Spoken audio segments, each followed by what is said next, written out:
Good afternoon. Thank you for joining us at this special forum on inclusion and diversity in the entrepreneurship research community. My name is Sami Desai, and I am the Director of Knowledge Creation and Research at the Kauffman Foundation. I'm so pleased to welcome you here. I'm so pleased to be here and to see so many familiar names and faces pouring in, and also a lot of new names and new faces. And so I do want to extend that welcome and let you know, we absolutely welcome early stage researchers as well, who I know sometimes don't always come to things like this. And so we really encourage you to be here and to participate. And I want to say a special thank you as well to some of our senior researchers that have agreed to participate in this forum and share the wisdom of their experience with us. So as you all know, our work on entrepreneurship is so incredibly important, and it's so useful in so many ways. So as a community of researchers that cut across many fields, I won't even begin to start naming them, our work informs all sorts of decision makers, right? So entrepreneurship research informs managers of companies and potential new business owners, and helps them think through some of the really important decisions about how to increase revenues, when to hire that first employee. But entrepreneurship research is also being used by policymakers on a regular basis.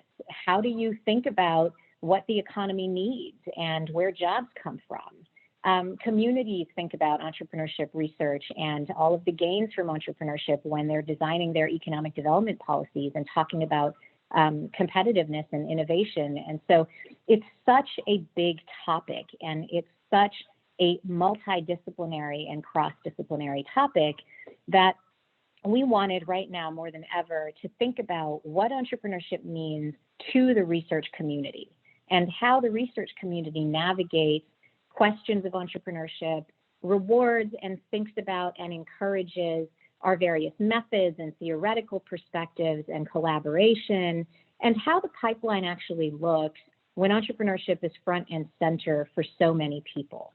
And so I'm really excited that we can do this today. I want to thank you for coming. I'd like to acknowledge two people in particular. This work really at the foundation originated with Derek Oskol on the research team, who has spent a lot of time funding and thinking about research, translational research, and research priorities. And so this really grew out of an idea that he had. And Chaya Kolavalli, who is our wonderful moderator for this session and who is leading this work at the foundation with our research community. And so again, I just want to tell you how much of a pleasure it is to be here and to see so many people here. And I'm going to turn it over to Chaya. Chaya? Thank you, Sami. And hi, everyone. As Sami said, my name is Chaya Kolavalli. I'm a senior program officer on the research team here at the Kauffman Foundation, where I manage a set of grants focused on creating inclusion in the research pipeline.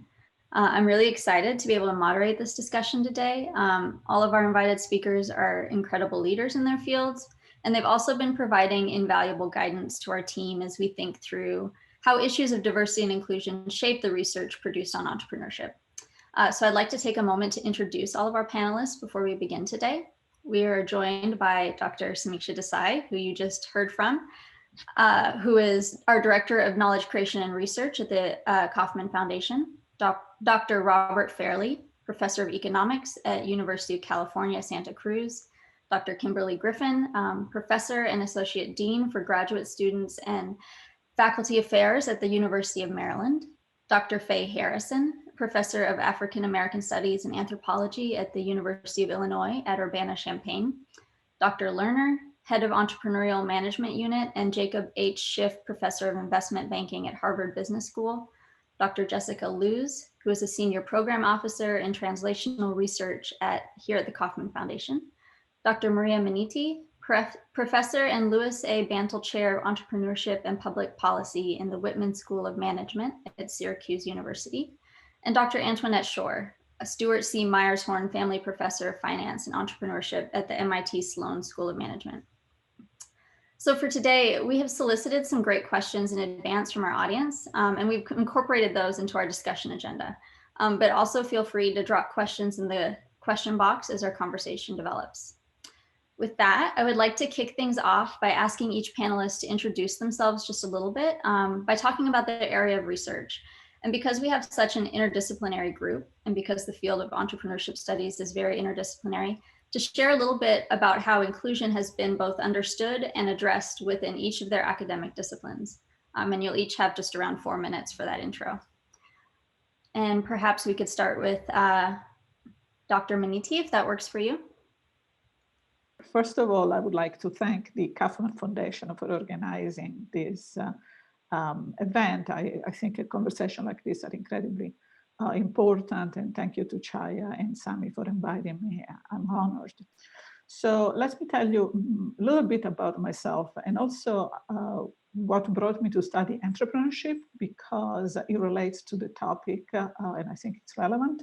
So I'm a professor at Syracuse University. I'm also the director of the Institute for an Entrepreneurial Society. And what we do, we really train PhD students primarily to do research in entrepreneurship, coming at it from a variety of point of view. But what has emerged as a common theme, driven largely by the students, is the study and the identification of entrepreneurial solutions to social problems. And I think this is important because one thing that needs to be emphasized immediately, I think that entrepreneurship is, yes, about small businesses, but it's about much more than that. And I think that's something that makes it particularly important and cogent. As Sami was saying before, that's entrepreneurship is what creates jobs, but it also provides innovation, but it does more than that. It basically represents the identification of new means, ends, connections. So it's really about problem solving, old type of problems. And so just to tell you how I came to this, as you can understand from my accent, so I was raised in Italy, and actually that's significant for my history, because I grew up, and here I'm going to date myself, I was a kid in the 70s, and that was a period of particular unrest and instability. There was high unemployment, and especially a deep, uncertain rule of law that made life and daily decision particularly difficult. And entrepreneurship really was a way to cope in many ways to deal with the unemployment and to deal with other problems. In many cases, this entrepreneurship, though, was evasive or informal. And the two things that I noticed that, well, so by nature, inherently, entrepreneurship is really an inclusive bottom-up phenomenon. It's about what people know, and people know different things. And so inclusion by itself, it's a form of sort of power. The diversity of what people know, the diversity of their background is something that contribute to create entrepreneurship, and we want it to be productive. Then I came to study, and I had the privilege to go to NYU, where I worked with Baumol and Kirchner and Jovanovic. My background is in economics, but NYU at the time was a place where really people were talking about entrepreneurship in economics. And what I learned, particularly from Baumol, is that really the right incentive mobilized the ability of people to generate productive entrepreneurship. And those incentives must be inclusive, because it just is inclusion and diversity. They are inherently desirable, because that's what develops basically the productive feature of a social system positive for growth. And so entrepreneurship is really at the core of all this. And I think that's why it's so important, as I said. And I think I'm going to stop there. Thank you for sharing that. Dr. Schoar, would you like to go next? Yeah, thank you for having me as part of this. It's a real pleasure. And I actually want to follow up where Maria just finished, because I think she highlighted so beautifully the broader view of entrepreneurship for growth, for development of the economy, but also the society. I personally started to be interested in entrepreneurship when I studied economics at the University of Chicago. And actually I set out initially to be a development economist. And then I realized that in development, actually, entrepreneurship really matters. And I will also date myself. So this was, kind of in the late 90s. And, in fact, nowadays, when there's a lot of study of development research and people do field experiments to understand small business and access to finance, that was really just beginning. And when I realized, how much actually transformation can happen when people have access to resources, when people who normally might be excluded from the productive endeavor, especially women in many countries, and that's even true for developed countries, but especially in developing countries where often women, for example, are not even allowed to inherit assets. So in many African countries, right, like Uganda, so it literally only last decade changed that a woman can inherit family land and other assets. And, of course, you can imagine, right, this by itself puts a big barrier in, if I don't have assets, it's much tougher to get access to loans and so on. So the intertwinedness of how society excludes or includes people, and then how people in a way find ways to become more included themselves, I find extremely important and to study. And of course, also the more we can support and facilitate this, right, the better for society overall. And so what happened to me personally is, so I graduated from Chicago and I went to a business school, Sloan, MIT. And I got basically interested in entrepreneurship from, as I said, the development perspective, and then also from the venture capital perspective. And some of my colleagues always make fun of me because I'm in a way studying the two most extreme parts of entrepreneurship, right? The people who will do the billions of dollars IPOs and exits, and the people in developing countries, who often set up, business for self-sustaining, that are self-sustaining. But to me, this is not at all a discrepancy in itself, because these are all decisions about how you cope with risk and how you kind of bring your vision of, where you want to change your life and your society into action. So, to me, this is a really exciting part of economics, and hopefully a positive and inclusive one.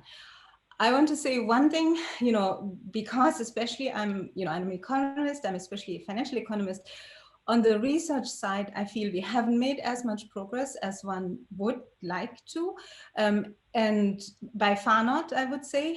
And so I think that the initiative that the Kauffman Foundation is kicking off, and all the support that you are providing to this topic is extremely important. And I look forward to the discussion, in how we can advance inclusion in the real economy, but also in the research endeavor. Thank you.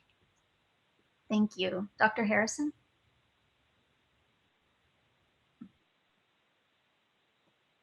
Good day.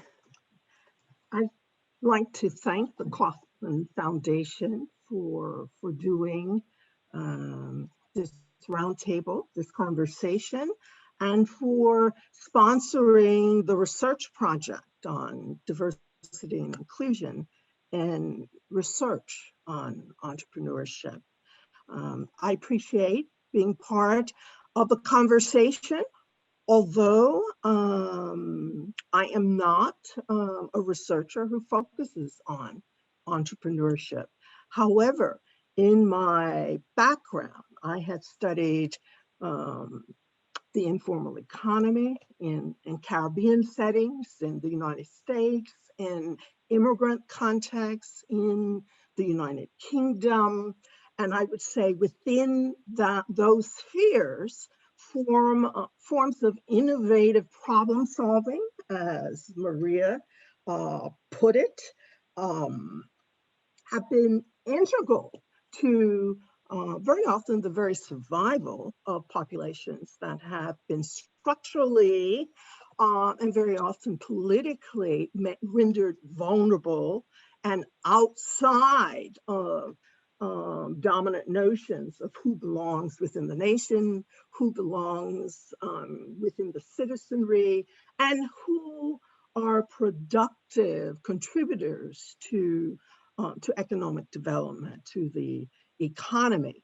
In research I did in the 70s, the 80s, and the 90s in Jamaica, it was very clear that the entrepreneurs, very petty commodity contexts, did not figure prominently within labor force statistics or most of the official government documentation of what constituted economic activity contributing to the development of that post-colonial country. But at particular junctures, certain categories of informal entrepreneurs become formalized and become recognized. And there's recognition that very often the work that this category of economic actors perform keeps the economy afloat. It very often subsidizes the work, and the entrepreneurial activities of those actors who belong to more established and more prestigious and more resource sectors of society and the economy. So I consider myself, I'm a social anthropologist, I'm a political anthropologist trained in what in my field we call anthropological political economy. But I approach it from a vantage point in which cultural production is integral to the notion of what constitutes the economy and what qualifies as innovation within that context in terms of solving problems of development. And I'm particularly interested in those problems that have to do with the enduring relegation of very often masses of people to those sectors of the labor market, the sectors of what is a stratified sphere of petty bourgeois economic actors, to these disprivileged spheres which are very much shaped by enduring patterns of exclusion and very often patterns that understate, underanalyze, and undervalue what are diverse, very heterogeneous societies in which a variety of cultural meanings and models are used to inform what I would consider to be definitely socioeconomic activity that contributes to development or to the advancement of issues of economic justice. And so as an anthropologist concerned mainly with the culture, politics, and political economy of social inequalities and the various intersections that are integral to it, I am very much interested in divisions of labor and differential structures of wealth accumulation, wealth meaning not necessarily being rich, but certainly being able to secure net assets that enable economic actors, households, families, kin networks, which are very often distributed transnationally and not necessarily within the context of a single nation state, to ensure that those networks of associated persons are able to be reproduced over generations. And so net access or wealth and structures of access are incredibly unequal in some contexts, decidedly polarized. And so questions of inclusiveness within the economy, but also inclusiveness within the research community, so that some spheres that may be less visible in the research of at least some economists, very often economic anthropologists, are able to discern those spheres which very often have been defined as being irrelevant. So as an anthropologist, I've been very much involved with matters of diversity and inclusion in my profession and field. So I'm always interested in what the social and behavioral sciences are doing to ensure that any sphere of research and knowledge production incorporates diverse points of view. And for me, diversity is more than the established demographics. We're also talking about diverse paradigms and points of view. And I've been involved with the American Anthropological Association, and on the international level, the International Union of Anthropological and Ethnological Sciences, of which I was president for 5 years, where it was very important to us to ensure that commissions or sections that focused on, for instance, business, on work, had the support, all right, moral, intellectually, materially, to do the work that they deem to be high priority. And as I think about it, I think probably, regardless of the language they use, it seems to me that the role of spheres of entrepreneurship would have been very much central to the concerns of anthropologists of business, anthropologists of work, and anthropologists that deal with the political economic dimensions of enduring social inequalities. Thank you, Dr. Harrison. Dr. Fairley? Yeah, thank you for inviting me to this. So I've been involved in a number of efforts with the Kauffman Foundation in the past, actually trying to promote research on minority entrepreneurship or business ownership in general. There used to be a workshop that I was involved with at UNC every year in the summer. And we used to even call it the Minority Entrepreneurship Boot Camp. And I think that was pretty successful in trying to get a lot of people interested in the general topic of entrepreneurship and also issues about racial inequality there. I've also been involved in the last few years with the Stanford Latino Entrepreneurship Initiative. So that's a new kind of working group at Stanford, which is involved in, kind of like promoting Latino entrepreneurship and also research on that area. And then the third kind of major area that I've worked in for the last 2 decades is with the Minority Business Development Agency and the Department of Commerce. They've promoted, obviously, entrepreneurship and business growth among minorities, but also research in that area too. And I've been involved in that.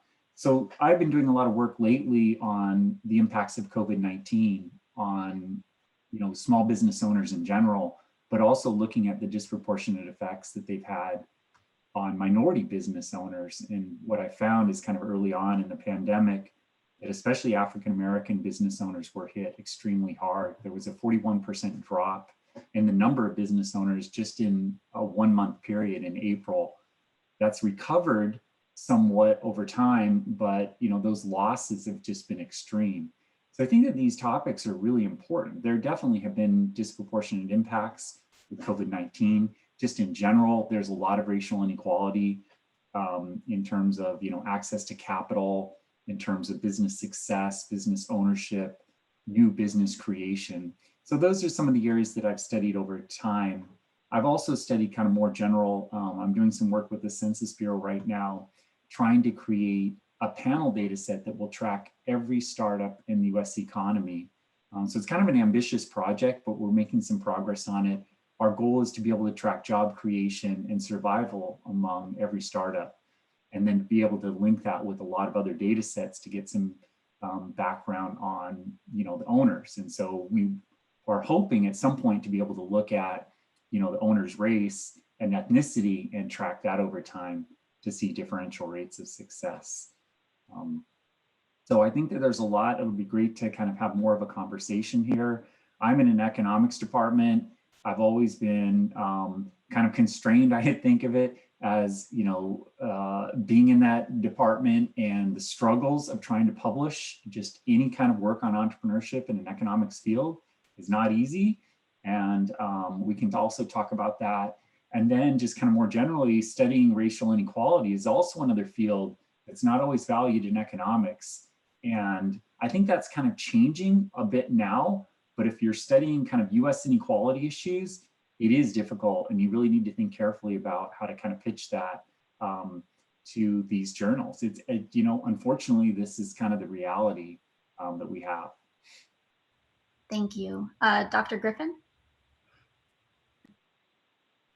Good afternoon, everybody. I feel a little bit like my voice on this panel is a little bit different, or comes from a bit of a different perspective. I don't study entrepreneurship at all. I'm actually a professor in a higher education and student affairs program, and I spend my time studying and thinking about colleges and universities and how they function, and have spent the more recent years of my career thinking about diversity, equity, and inclusion in graduate education and the professoriate, with the goal of thinking about how we increase diversity, how we really promote access and inclusion in the professoriate in the broadest sense possible, and how we think about that as not only a short-term hiring issue, but in a very longitudinal sense. So how do we think about reaching out to undergraduates and graduate students and encouraging them to think about and remain on the pathway to a faculty position? How do we think about retaining and supporting individuals with marginalized and minoritized identities who are currently in the academy? You know, I think a lot about the link between diversity and inclusion, and even pushing beyond inclusion, thinking about equity and justice. And that, you know, we've seen this growth and this increase in terms of diversity in undergraduate education and in our nation more generally, that hasn't translated to increased diversity in the professoriate. And I imagine that a lot of those same trends and parallels we would see and make sense of in amongst those who study entrepreneurship as well. That, you know, there's certainly increased diversity in terms of students, and there's so much benefit that we have for increased diversity in terms of perspectives if we are able to welcome individuals with different identities and marginalized and minoritized identities into our community of scholars doing this work, but that institutions have really stalled in this work in many ways. I think about equity, justice, and inclusion in the academy from a couple different perspectives. I think about it from the perspectives of institutions and specific, you know, colleges, departments, programs, but also from the perspective of a discipline, and how do disciplines welcome diverse perspectives? How are disciplines accepting of and encouraging of individuals really focusing on better understanding the experiences of marginalized and minoritized populations and supporting scholars who do that work? So that's where my perspective really comes from, and hopefully we'll be able to inform the panel today. Thank you. Dr. Looze? Hi, everyone. I am Jessica Looze. I am a senior program officer at the Kauffman Foundation. I work on the research team with Chaya and Sami, and I'm really excited to be here and sharing with you all today. So my background, I'm a sociologist. I have long been interested in people's experiences with work, both paid and unpaid.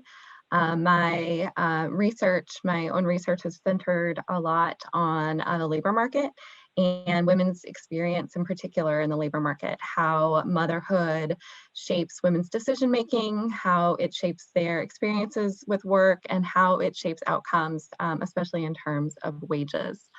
In sociology, you know, in terms of thinking about inclusion and some of the issues that have been addressed today, we talk a lot as sociologists focusing on race, class, gender, and ethnicity. In fact, this is often the title of a lot of introductory to sociology classes. So this is the way in which sociology as a discipline is introduced to a lot of students. We talk about race, class, gender, and ethnicity and what those mean. You know, as sociologists, we talk about race as a social construct that has very real material consequences for people's lives. And so we spend a lot of time digging in and really understanding how laws and policies over time have shaped racial categories, and then how that has translated into different ways that resources are allocated and different opportunities. Some of the things that Dr. Fairley was just saying in terms of what we're seeing with businesses in the midst of COVID-19, we can see that those have very real consequences for people's lives. In terms of class, one of the big questions we ask all the time as sociologists and people spend their lives studying is what does that mean, right? How do we measure class? How do we think about class? Is it about income? Is it about education? Is it about occupation? All of these things that are really relevant when we think about entrepreneurship. We think about the types of entrepreneurial opportunities that people consider, what they have access to, what their businesses ultimately look like. All of these things are really important. And then when we think about gender, as I mentioned with some of my own work, we know, for instance, that mothers face a wage penalty in the labor market compared to women without children. Gender and parenthood really have profound effects on people's experiences with work, whether it's in wage or salary work, or whether it's as entrepreneurs. And so thinking about some of these household decision-making and workplace policies and labor market structures that are really shaping outcomes of people's lives, I think are really important to consider, and what I'm really excited about as a sociologist when I dig into the research around entrepreneurship and see happening, that I think a lot of these are issues that are important, and I'm excited to be a part of this conversation today. Thanks, Jessica. And Sami? Thanks, Chaya. I think Josh Lerner is not on yet, so maybe he can share his thoughts when he jumps in. So yeah, I'd like to just comment, I think, on one thing, which is, I'm always struck by the word entrepreneurship, and people that think they don't study entrepreneurship and people that think they do. And I think the very real example that I have is actually with Chaya, who just joined us about 6 months ago. And that is, Chaya is an anthropologist and studied community development questions. And the words that she was using and the words that I was using weren't the same words, but we were talking about the same thing. And I think that that's both interesting, sort of, intellectually, but I think there's consequences to that. And we see a lot of leakage. And so I often come across researchers that say, well, I don't study that, or that's not relevant to that, or entrepreneurship is about businesses, or entrepreneurship is about cities. And they actually are often talking about the same thing, just with different words. And the other thing is that research is useful in many different ways. And so even if, and we see this quite a bit, even if the research is directed at firms or is done at the city level, there are almost always implications at other levels for users. And so that's another source of leakage. And so I find it extremely interesting that so much research on things like agency and household resilience and race equity and community development are not always using the language of entrepreneurship, and that so much of the research that is on firms and job creation and labor markets is not always using the language of community development and household resilience, yet these things are tied together. Entrepreneurs are people. So it's not only about what they do, it's about the environment that they're in and the air that they breathe. And so these questions to me are really the challenge, which is how do we come together as a field to provide answers that are comprehensive? Because the other thing is users of research are, and I will stand corrected if anyone on the panel would correct me, are almost never going to find the answer to the question in one paper or in one study. And so I think that really raises the question of how do we prioritize research as a field that isn't limited in a handful of disciplines, and how do we create opportunities for a body of work that actually takes a lot of the insights that have been building and exist and weaves them together so that we can look across an entrepreneur's identity and relationships and community position and the labor market choices they make, the performance of their firms, and the impact that that has on the economy. Because to me, those questions are not distinct. And then the other thing that I just want to share is I think many folks that may not be deeply embedded in research or are not researchers can view research as an objective thing, right? It's an output. It's data-driven sometimes, and it's a thing that we package nicely and people will look at and read.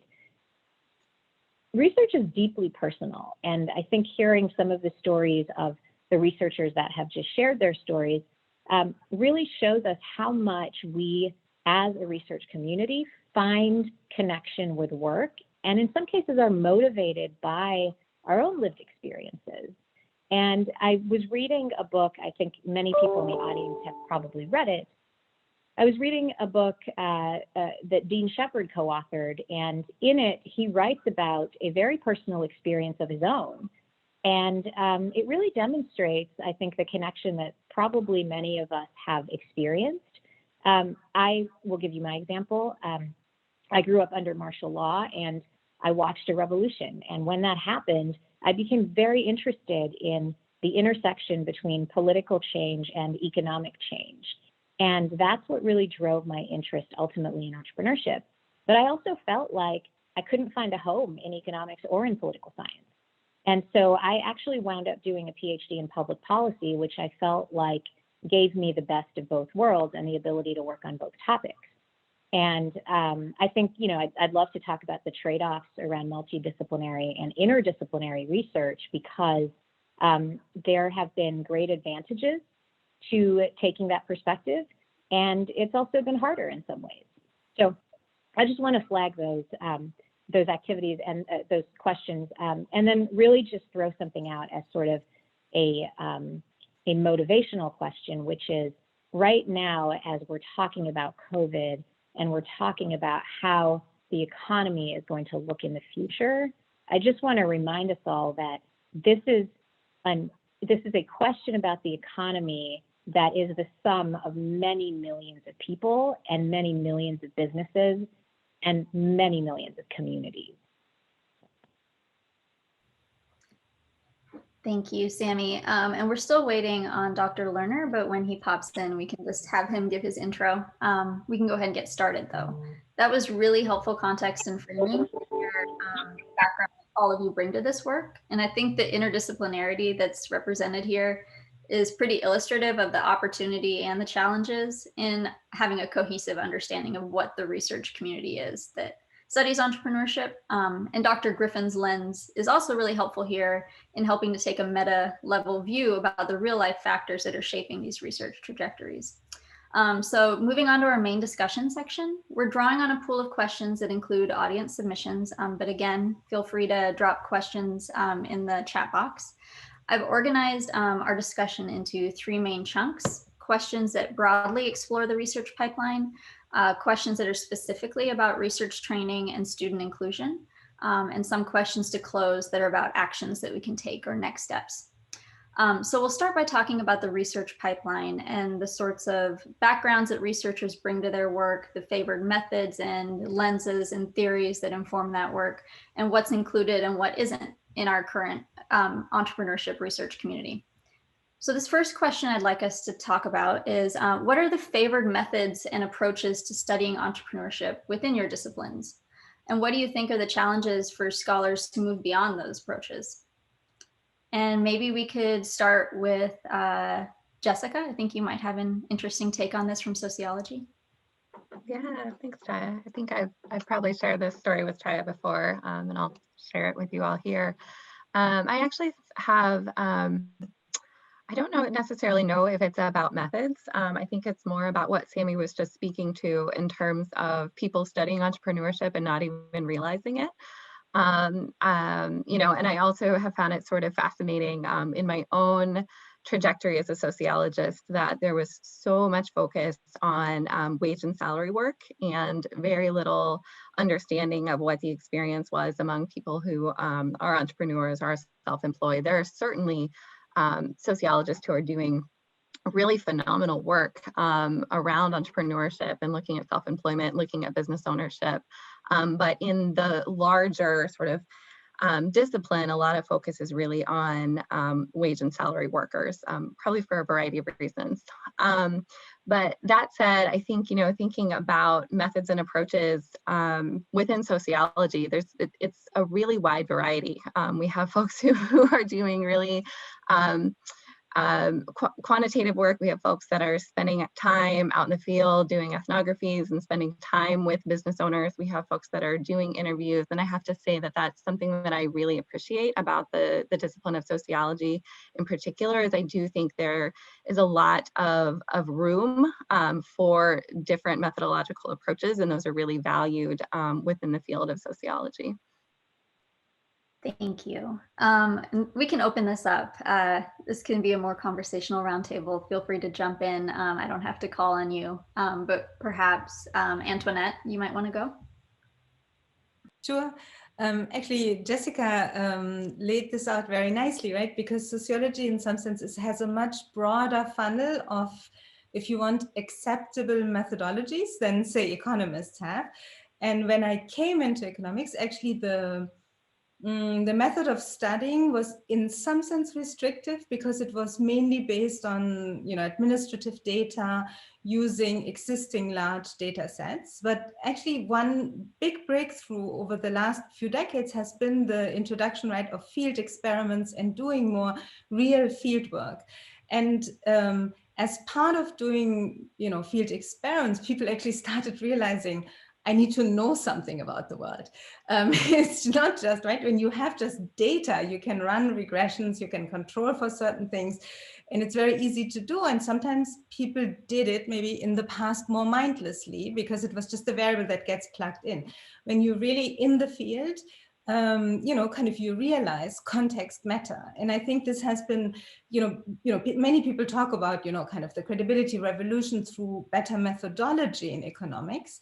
But I actually think it has also brought into more focus the importance of context, and really understanding, kind of how societal, broader pressures actually apply to these individual, maybe data pieces that we collect. And so you see actually many more economists now, and it's for sure not, maybe where we would like the inclusion to be, but you see more people actually working across boundaries, and, say economists working with sociologists, doing field work together, learning from anthropologists how to go into communities and pilot something and so on.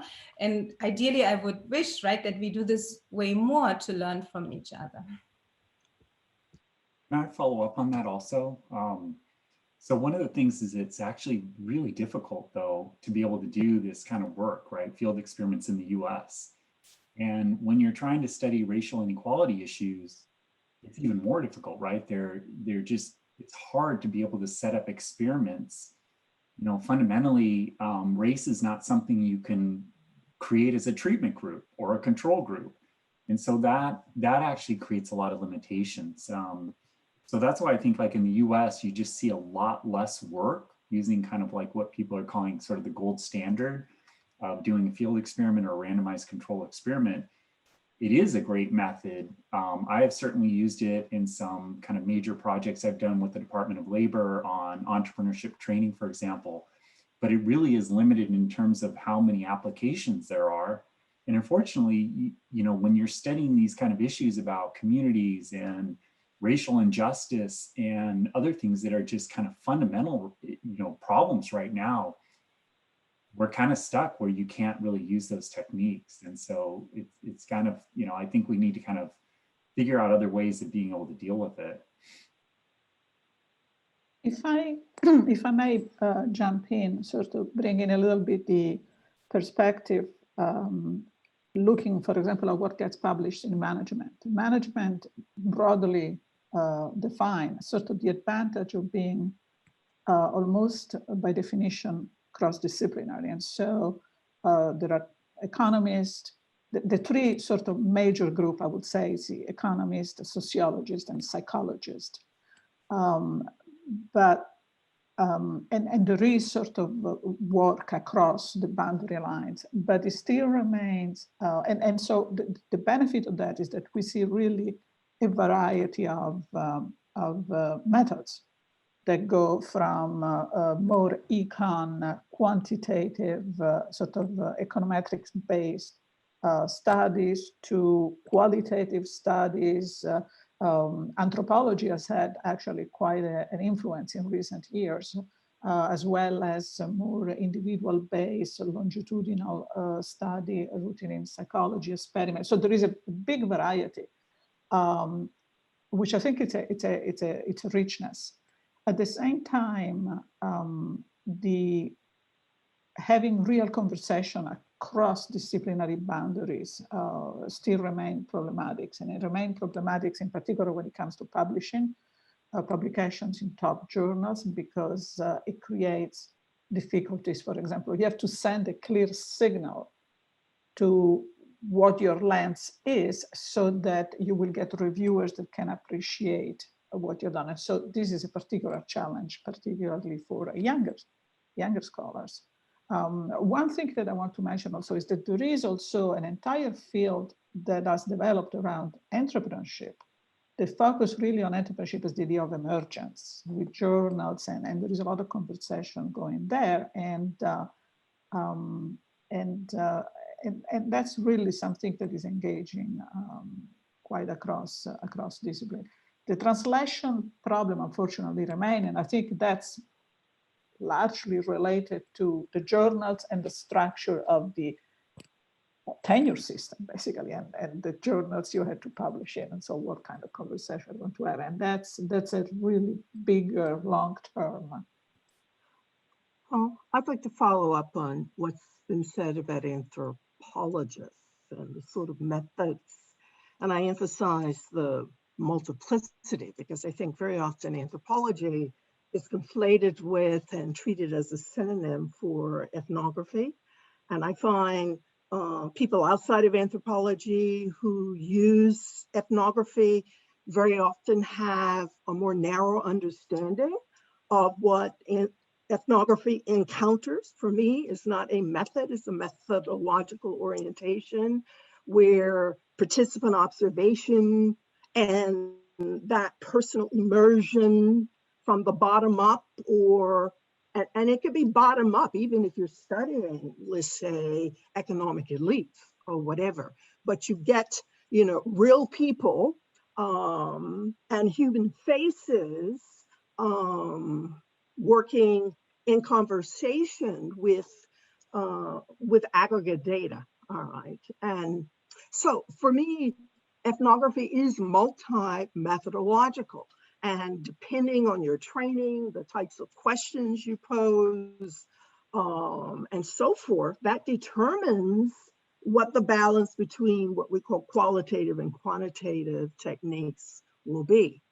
And I think we're at a moment now where there's growing recognition that we need to train graduate students and we need to employ multi-methodological designs. And we need to understand more, because I think there's a lot of lip service about triangulation. You bring different techniques into interface and into conversation, but I haven't seen where people have really perfected that skill in a way to go beyond additive approaches, like you add interviews or focus groups or whatever to the conventional sort of survey approaches, or even experimental approaches, which are very important in psychology and perhaps in certain sociological or even anthropological studies. But some of the innovative methodological things that I'm finding in the field is finding ways to collect qualitative data in very systematic ways and to quantify it. And so that traditional boundary between what is quantitative and what is qualitative, I think has been confounded. And some of the people doing this work are working in critical medical anthropological studies, so working across a number of domains and topics. But it seems to me that these innovations and interventions have potential invaluable applications for studying all those forms of social economic processes, activities that we here would apply the notion of entrepreneurship to. Because I think there's so much embedded in a wide swath of research where in the research design, entrepreneurship has not been the operational category. And so we have to learn how to unpack and translate across these various paradigms, theoretical discourses and different parts of the world, and so forth, to figure out what is entrepreneurship and what does it look like across a multiplicity of contexts and settings. I'd like to raise a related question. So do we see trends in which methods and approaches are most represented in our top tier entrepreneurship journals? And we have a question that's been raised. It's very long. I'm going to try and summarize. Ted Zoller notes that he sees a distinction between how small business journals and small business entrepreneurship literatures have accepted publishing work around DEI or issues of diversity, equity, and inclusion. So relatedly, do we see trends in how top tier journals publish issues related to race, equity, and inclusion, publish on a diversity of issues and approaches and methods? Yeah, sure. In economics, you know, there's kind of the obsession about being able to show something new. So, you know, one way you can do it is you can come up with some kind of new administrative data set that's a large data set. Maybe it's confidential, it's hard to get access to it. So that's one area that's been, you know, that often can result in a kind of top tier journal publication in economics. Then the other is, you know, doing field experiments like, you know, we were talking about before, setting up a really carefully designed field experiment, thinking carefully about like the theoretical underpinnings of it. That also has been successful, you know, relatively successful in publishing in top tier journals. Yeah, I mean, there's not like this kind of, you know, standard format for doing it. There's no, you know, formula that you can come up with that's just going to result in a top journal. As I mentioned earlier, you know, issues about racial inequality, I think they had to have something that was kind of like a broader economic appeal, and that has been traditionally difficult. So one way around that I've used is talking about inefficiencies and how discrimination, right, creates distortions in markets. And that's actually really important for economics, right? A really important issue. And I think that now, there's just much more awareness about racial inequality. And I think that the journals are starting to accept papers that are just about that topic and about injustices that we've seen, right? I mean, with all the things that have happened over the last, you know, 8 to whatever, 10 months or so. So I think that it is changing. Maybe I follow up on what you said. I would completely agree to everything you said.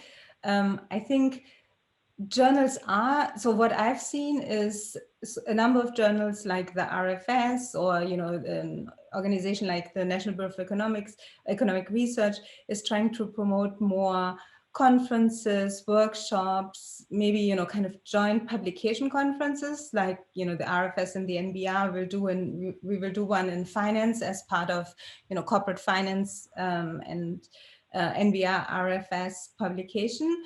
But these are very recent developments. So Rob is completely right, that in some sense there was always almost this question, but what is new about this? And I think, I mean, I personally feel a lot of it was also a misunderstanding how economists often treat race.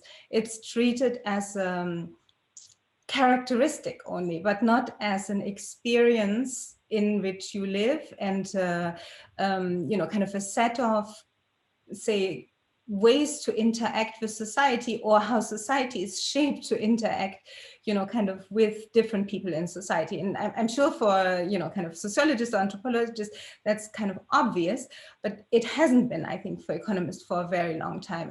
And that actually, I feel, made for many economists, the study of race or gender, same thing, kind of something like, okay, once I put a woman dummy in a regression, then we have done this once and we know there is a discount.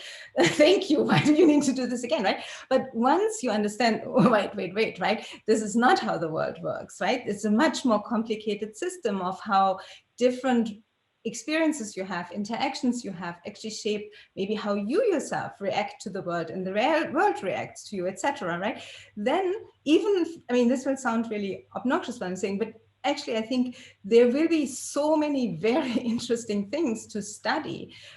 Obviously they are morally important, but they also actually kind of shape how we understand identity, how it interacts with the world, how the world interacts with us. And I'm hoping, now, of course, kind of Rob can say I'm being naive, but, kind of I'm hoping that people will actually see how intellectually important this type of analysis is and how complex it is, which, kind of I always feel young people, when they come into a field, they get excited by things that really are, pushing the frontier and where they can see actually some, kind of some real, how do I say, value added, or kind of where they can make their mark. And I feel there's a lot to do in that field, actually. Maybe Kimberly, I think you offer a lot here. I think some of what we're hearing is a trend, a positive trend within the field to accepting newer perspectives or approaches to these topics. But maybe you could speak broadly about what we know within academia and the barriers for underrepresented scholars in publishing and in funding and having their contributions valued. Sure. So I'll speak first to the conversation that was just being had. I was listening and thinking about the distinction between how we receive method versus how we receive methodology. So I think that, we've gotten pretty comfortable with like a variety of qualitative methods or a variety of quantitative methods, but it's really what was already mentioned before, how people are making meaning of data and the edges that they're pushing and the more critical perspectives that folks are taking that I think people can get a little bit uncomfortable with. That rather than saying like, oh, well, these are differences based on race, or these are differences based on gender. No, these are differences based on exposure to racism. These are differences based on exposure to sexism. And that a lot of the work that I'm seeing right now that I'm a journal editor too, not in entrepreneurship, but I think, the work is really thinking about when a journal article doesn't look the way that it's traditionally looked, when it isn't like the methodologies are new. And it's presenting data in new ways, but in really compelling and interesting ways. How do we receive that? Because it's telling us a different type of story. And I think that that's where our fields need to grow a little bit and think a little bit more broadly.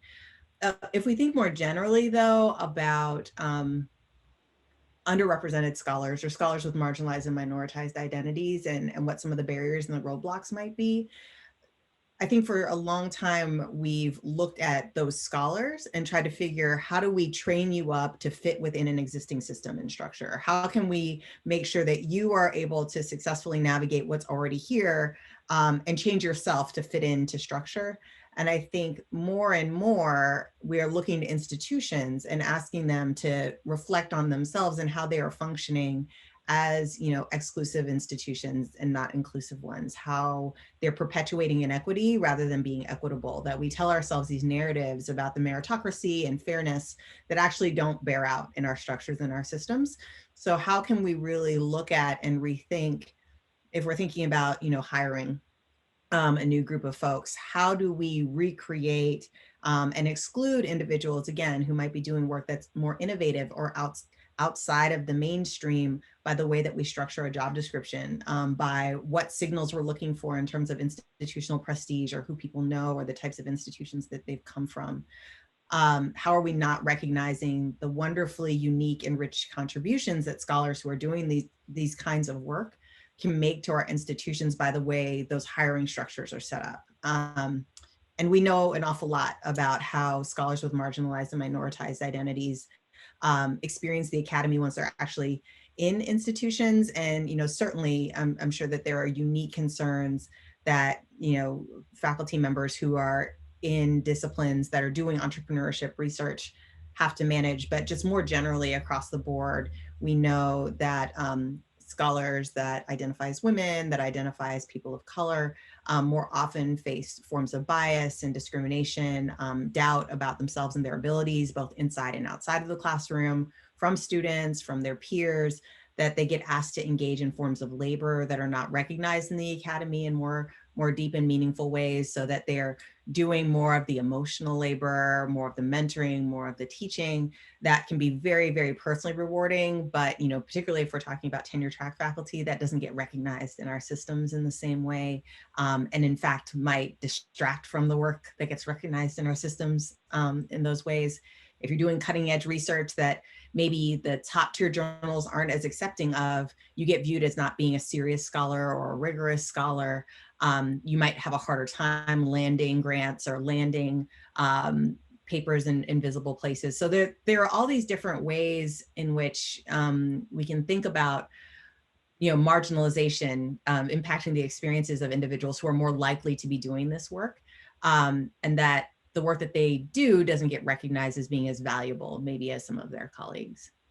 We also have a comment in the Q&A box that is related here, and I think asks us to think about not just what methods and approaches are privileged, but about the costs of doing a certain method or approach. So for instance, they say field work is costly in time, money, and processing load as compared to working with an existing data set. So not only is it a less common approach within the field, it's also a more costly one. I think we just had Dr. Lerner join us. Hi, I'm gonna take a moment and let you introduce yourself if that's okay, and then we'll get back to the questions if you're ready for that.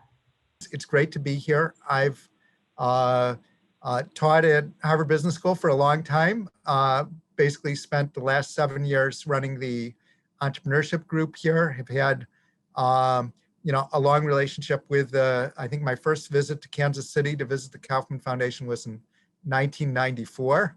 And basically they've been very generous in terms of supporting the program in entrepreneurship at the National Bureau of Economic Research, really since 2001, that Antionette, Schoar, and I ran together for many years, and that I've been you know, responsible for really from the inception. So that's a very brief introduction, but thank you. That works. Glad you're here. This is a good discussion so far, but I think we need to move on because of time constraints. I'd like to move on to a second set of questions specifically about the institution of graduate training and the systems in which we train graduate students and how those systems shape the approaches they take, the methods they're interested in, the topics they choose to cover. So first question, we know that perceived relevance is a major reason why a student pursues a field. And this sort of touches on what Sami noted, that if you don't see a field pursuing questions that are relevant to your life and your histories and your experience, why would you pursue graduate education in that field?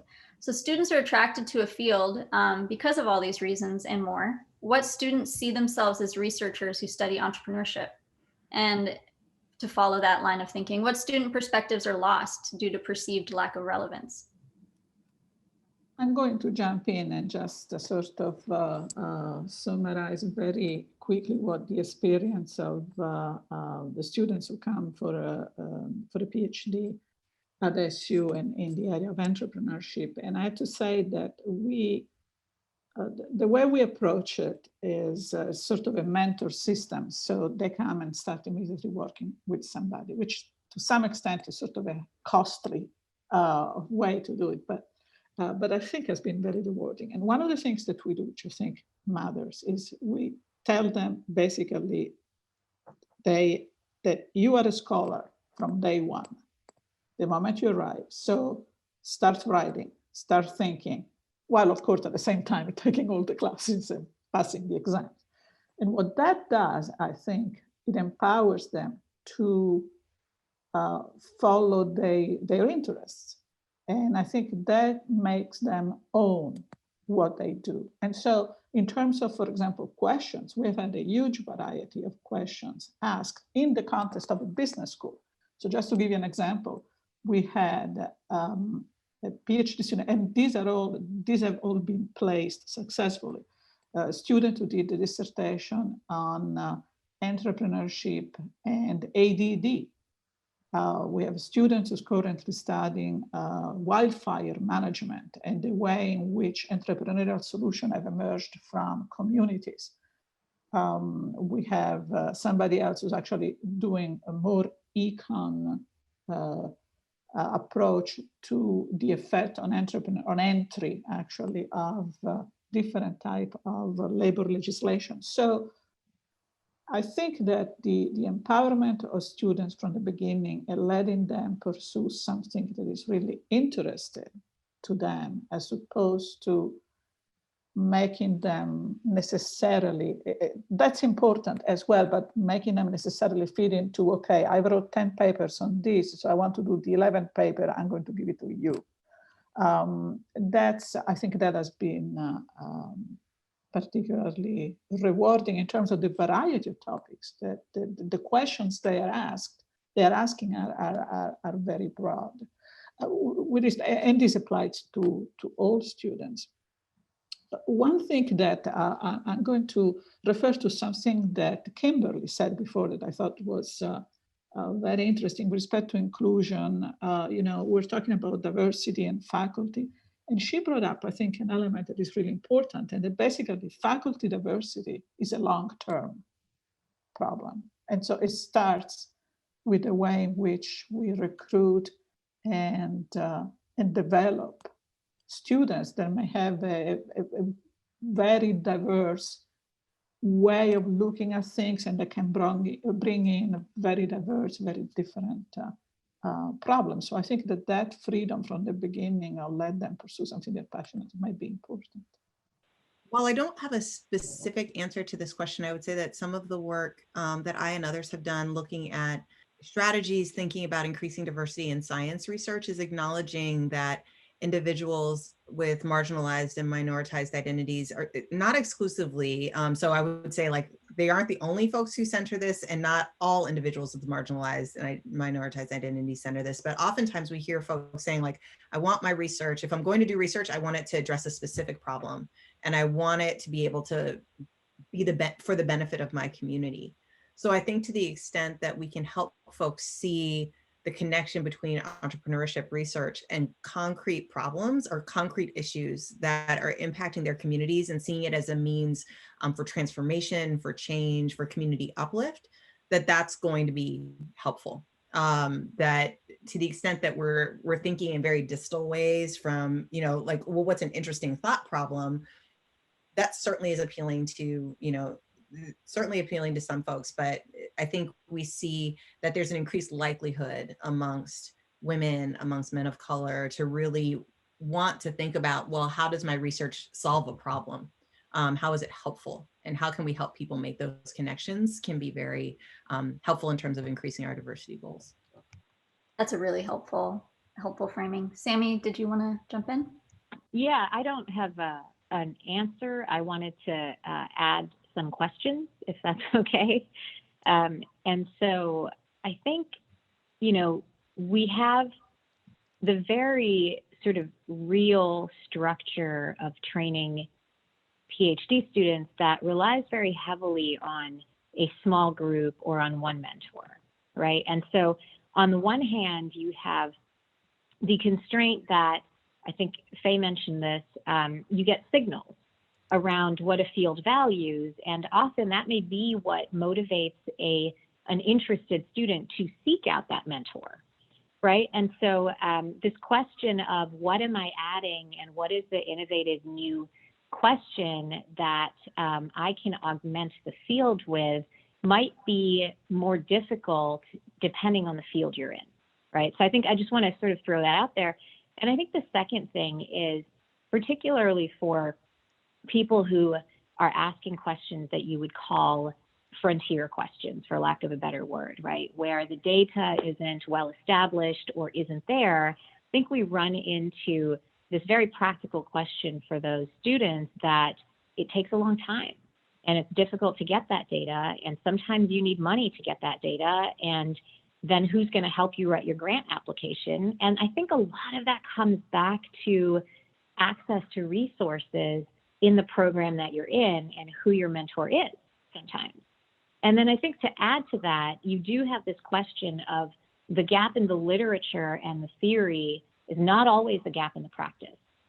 And so the conflicting rewards around what is publishable and what is meaningful and how you navigate those two structures, I think are two very real constraints. I don't know what the answer is, but I do hear that quite frequently, particularly from early stage researchers that are sort of thinking, where do I go? Do I stay in academia? Do I get a job somewhere outside of academia? You know, what do I work on? Should I prioritize this topic? Because that means I'm going to have to spend a year and a half collecting data, and that's time and money I don't have. Oh, but there's this data over here, and I can sort of answer a related question, and maybe I'll just do that, right? So I just want to throw that out there to a group of people that are much, much smarter than I am. Those are some of the questions that we hear about. And just to pick up on one thread, I think that both you and Sami and Kimberly highlighted, I think that question of doing research that's personally meaningful is really important here. And I know that I think it's derogatorily called me-search in some disciplines. And I think students know at an early stage in their career which disciplines value a perceived like objectivity or a political approach to research, and which disciplines they might feel more at home in bringing in a question that is personally meaningful to them. And I think that might be a key thing for us to think through as well. I use that term a lot, Chaya. I'm proudly a me-searcher, and I mean it less as a navel gazing, like, oh, let me just, study myself. I think if most scholars really took a moment to think about it, there is some spark moment that is connected to their own personal narrative for most things that we study. I think in some disciplines we're asked to talk about that in ways that we're not asked to talk about it in other disciplines. But, I often talk to my students about it in a sense that, like, I think it's important to know what your personal drive is and your connection is to your research, and understand what about that personal connection makes you more invested in the work, more committed to the work, more excited about the work. And also, where does it have your blinders on, and where are you maybe thinking about telling your own story, and we need to be a little bit more open. But I think to the extent that, we all probably have a me-search story if we really probed a little bit. I don't see it as a problematic thing, but I do know it's often used as a derogatory term. But, I proudly am a me-searcher and can probably talk about a personal story connected to almost everything I've ever studied. Yeah, for sure. And I think particularly in anthropology, you're asked to articulate that narrative of why you even care about a research question at the start of any project. And so it's just a very different approach. Checking on the time, I want to highlight this really interesting audience question. What can we do to encourage more senior scholars to spend time recruiting and mentoring underrepresented minorities in the field? What are the barriers and opportunities in that endeavor? And I know there's been a lot written about this strategy of increasing inclusion in academia. So I'm wondering, what are your experiences and thoughts on mentoring? Maybe I can chime in. I think in general, I completely agree that mentoring is key for any student. And in the end, a lot of good PhD training is a combination of classwork and almost apprenticeship, right? And apprenticeship shapes students' perspective, their ability to get resources, all the things you all said. And so I think it's extremely important. I think it's also, however, then important to understand, because I was just doing I was chairing a review committee at MIT for the Institute, not just Sloan. And you see that we had a very interesting discussion about the fact that a lot of, however, early stage relationships in research, they are apprenticeship, but they are also, power relationship, right? And the more you feel comfortable in navigating these type of relationship, it's easier for you to see yourself as a PhD student or a postdoc for many years being in a very hierarchical situation, while if you had bad experience in these type of relationships in the past, you might be less inclined to actually go through 5 years of PhD plus another 5 years of postdoc and so on. So I just want to highlight that sometimes the structure of how we learn also affects how welcoming or how comfortable the field feels to kind of to a diverse audience. One thing I just want to practically say, so at least in economics and finance right now, there are some initiatives to try and help to bring more students at very early stages into the research trajectory. So there's a pre-doc initiative that several of the large business schools are doing together. MIT's involved, Chicago Booth is involved, many other business schools, to bring young scholars of diverse background and expose them to research so that they can see whether it's something they're excited about. Can I just underscore one thing that Antionette said, which is that, this may be different across fields, but it certainly seems in economics and finance, so much of the problem really is at the beginning of the pipeline that, the American Economics Association did this tabulation this year of students who were on the job market, who were, self-identified as having diverse backgrounds. And I believe the list is 7 students across every economics department in at least the United States, and perhaps, even broader than that. So it's just a huge issue. And, I think, there's probably a lot of reasons that we've talked about already, but, one of the, I think, challenges is just that, certainly there are many other institutions which are looking for, banks and others that are, today certainly aggressively trying to recruit, diverse candidates. And it's, if people, academics can be a tough sell in terms of saying, come and study here for 5 or 6 years for a very uncertain future where we don't know how much mentorship you're going to get, as opposed to getting, a nice salary at an established organization. So in a way, we have a big challenge in front of us in terms of how to get people to even think about this as a career option to build that pipeline. Yeah, can I just also, I know that one of the things that the Kauffman Foundation was funding earlier, this workshop that I mentioned earlier, the Minority Entrepreneurship Bootcamp, one of the things that they did that I thought was really useful, that could be used in a lot of different workshops, is you have a chance where students get to pick potential, mentors, right? And the way it was almost kind of like speed dating in a sense, but it wasn't like speed, like 5 minutes. It was more like, half an hour. And they got to pick their first choice, second choice, third choice among all the faculty that were there. And so they could look at faculty in terms of how they line up, in terms of their research or in terms of their own personal experiences, and say, oh, I want to, meet with this person for 30 minutes. I found it extremely useful. I got to talk to a lot of students. I even have co-authors that have kind of come out of those short meetings and those workshops that were very much more intimate than normal, large, like the American Economic Association meetings that are just kind of a free-for-all. And so that might be one way to do it. And I know the Kauffman Foundation has been involved in this in the past. I just wanted to say a couple quick things about mentorship. I really appreciate the comments that have been made so far.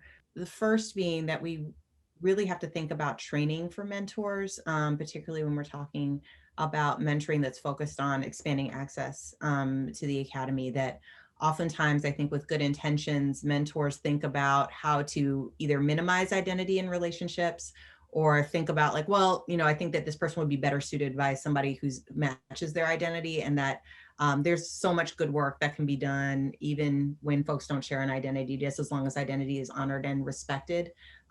So I think to the extent that we can really train mentors how to think about how to honor and invite identity into relationships in ways that feel affirming, that could be really helpful. I think the second thing is mentoring is helpful and really valuable, but sponsorship is really, really critical, and that we often don't help people think about how they mentor for somebody when that person is not in the room, and how to advocate for them and how to be a sponsor.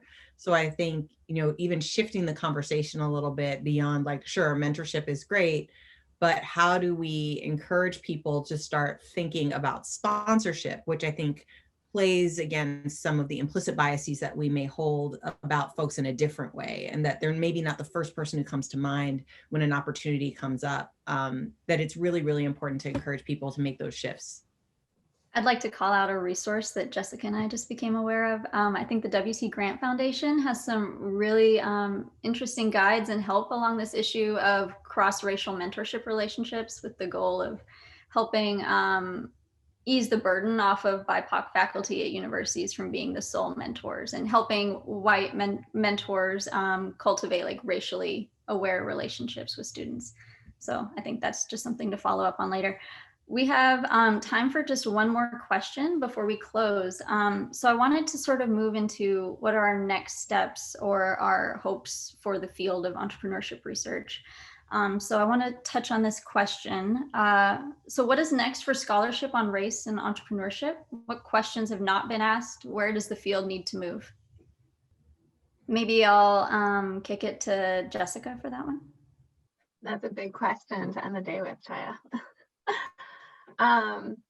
You know, for me, one of the things that I've really been thinking about, especially in terms of race, is how we're framing things and how important it is when we're thinking about talking about differences among different racial groups, and really thinking about not framing things as this deficit approach, which so often we see, and it's really difficult to talk about, right? Because we want to show like there are these disparities, and it's really important to highlight, but to not always focus on just what is missing, right? But also highlighting what are the opportunities, what are, you know, the things, because sometimes those are getting lost. And so that's one of the things that I've been really thinking about recently, is how to do that. And it's easier said than done, for sure, but it's something that for me, I find to be really important that we start exploring.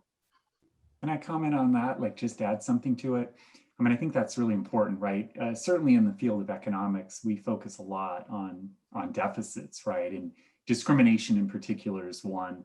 As I mentioned before, it's really important, right, economically, because it creates distortions, issues like that. I think that one area that the field needs to move in is policy, right? Just trying to think, are there solutions, and will those solutions work? Which solutions work better? Which solutions are the best cost benefit? Which ones actually work at all, right? And I feel like we know very, very little about that. And instead, what we typically see is policies are unraveling, right? So Prop 209 in California, there was an initiative this year on the ballot. It did not get passed to reinstate it. So there, you know, so it's interesting, like, where is the policy right now? And what can we do? Like, what works, what doesn't work? I think that's an area for a lot more research. Yeah, I'll second that. As a policy scholar, I think that the prominence of entrepreneurship in the policy research and the public administration research, which is different from policy, closely connected, really could use a massive injection of a focus on entrepreneurship and a focus on inclusion and the processes that our broader systems and policy systems actually create. And I think one thing that there is a lot of opportunity for, and of course I'm biased towards the policy field, but there is a lot of opportunity for that blending of disciplines, because what I have found, as I've particularly been in this role at Kauffman, as I've really gotten much closer to literatures that I otherwise hadn't really come across, including some domains of sociology and anthropology, is there is already so much work out there.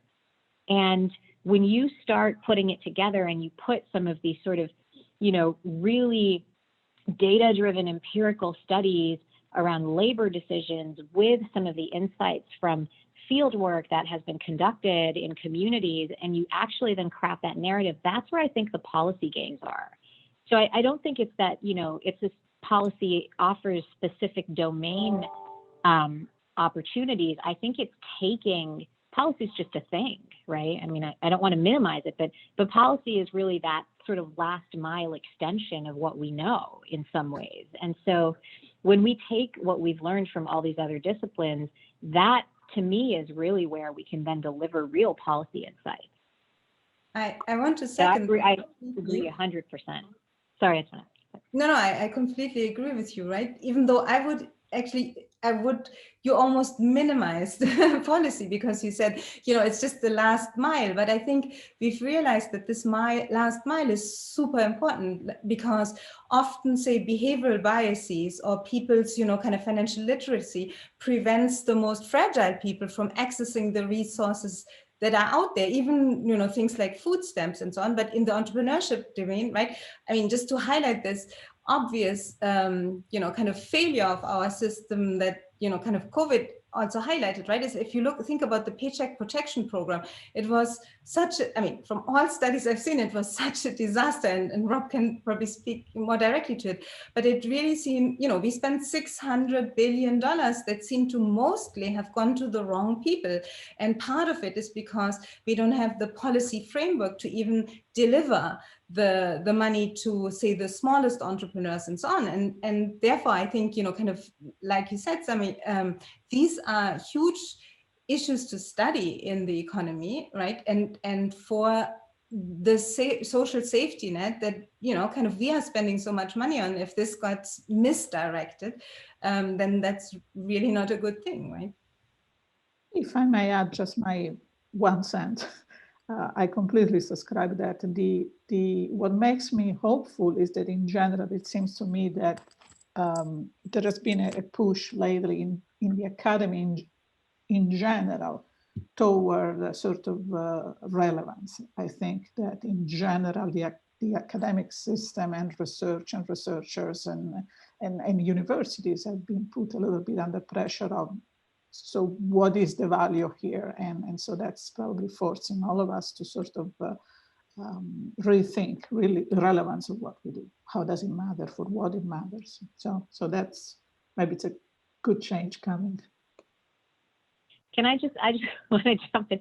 I did not, and thank you for pointing that out, Antionette. I think when I say just policy, or it's, just a thing, I think what I mean is, in many ways, and certainly I have found this, in many ways, policy is very open because it's really about, and that's what I mean. I certainly don't mean to minimize my work or my colleagues' work, but it is something that is ripe for almost anything else, right? So policy is really about our policy systems and how things are done, and that's what makes it ideal for this sort of multidisciplinary injection of really almost any subject matter. And so that, just to clarify that. If we're going to take an inter or a transdisciplinary approach, I think it's very important to include perhaps economic history, because if we focus on the longue durée of deficits, distortions, absences, I mean, we can take a minoritized community such as African Americans and find, if we go back in the past, that there have been moments when entrepreneurship has been robust. And we need to go beyond, I guess, the conventional understandings of what constitutes an entrepreneur or entrepreneurial activity. I'm thinking about the history of co-ops, the important role that not just household-based family, that kinship plays in mediating economic activities. And so I think we need to put current populations that are underrepresented, that have been discriminated against, that have actually been prevented from developing capitalization and the means of investing in innovative business formation into a broader historical context to understand, well, what worked in the past. Because if we go back to Wall Street in Tulsa, there was certainly flagrant discrimination at work, but that didn't prevent the formation of the Black petty bourgeois that is inconceivable to many of us, including African Americans who have been equally affected by the historical amnesia that has reproduced a controlling image that African Americans are non-entrepreneurial. African Americans are parasitic or dependent on welfare.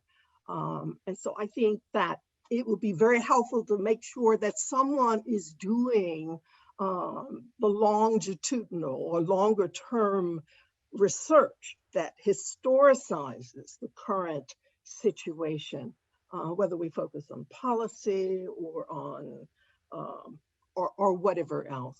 I think history matters, and it will allow us to understand continuities, but also discontinuities and understand why. Thank you for that, Faye. I think listening in on this conversation and your comment, I think it's really illustrative how inclusion across disciplines, approaches, and identities is just like so valuable in our understanding of how to approach studying entrepreneurial ecosystems. So thank you to all of our panelists. Thank you to everyone who came to participate in this discussion today. We look forward to keeping this conversation going at future events. There were obviously a lot of threads we picked up here that we don't have time to follow. We'll also be sharing video of this event shortly, and we'll make that available to everyone who has attended today. Until then, we hope you join us at our next and final forum of 2020. That will be on Thursday, December 3rd, 9 a.m. on the future of work, entrepreneurship, and access to opportunity. And I believe the registration link for that has been dropped in the chat box, so we hope to see you there. Thank you.